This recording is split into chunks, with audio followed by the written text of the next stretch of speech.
I wrote War in the Woods at the request of several people to tell a story that hadn't been told yet, and to tell it through a game warden's eyes that is focusing on environmental crime, protecting wildlife, seeing poached and tons of animals dead inside grow sites caused by these trespass growers, and how armed and dangerous they are, and such a big threat to public safety given the violent encounters we've had with several of these grow site raids.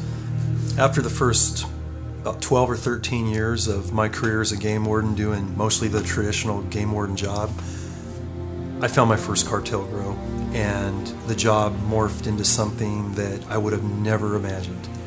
And what the marijuana cartel, environmental crime, public safety, dangerous suspects, all these different experiences that were somewhat out of the box than what people think traditional game wardens normally do, became what's now turned into the first full-time team dedicated to fighting the marijuana cartels for our environment and to protect our public safety after a whole lot of close calls in the woods.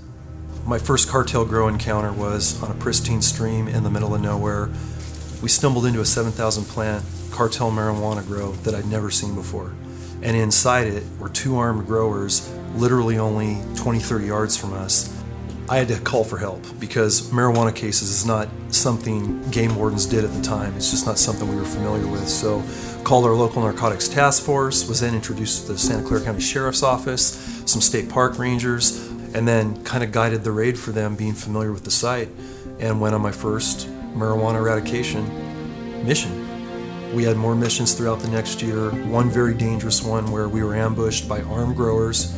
My partner warden was shot through both legs by an AK-47. That brought more attention to how dangerous this job was, how environmentally devastating it was, how much more equipment, training, and dedication we needed. And that started more and more missions throughout the entire state. This is kind of like going into a war zone every time we go into a mission. The men and women that I work with, that I highlight in the book and are codenamed fellow game wardens, sheriff's deputies, law enforcement officers from Forest Service, are highly trained, dedicated tactical professionals that do one of the most dangerous jobs and risk their lives every time they go in to raid one of these grow sites to try to protect the environment and, most importantly, protect the rest of the public safety and put their lives on the line on every mission we go in. The book benefits tactical operators like myself and my teammates because it goes in specifically to tactics and field craft and weaponry and how to train and prepare for this type of job, not only in California but in any other part of the country. But at the same time, legal cultivators are looking at this and seeing the environmental damages out there, and they're totally behind the mission we're about, and they're totally about fighting the mission that we're about. With what we knew then during the period that War in the Woods was written based on those experiences, and what we know now after all of the progressive learning development we've had to this full-time team now, let's just say this is to be continued.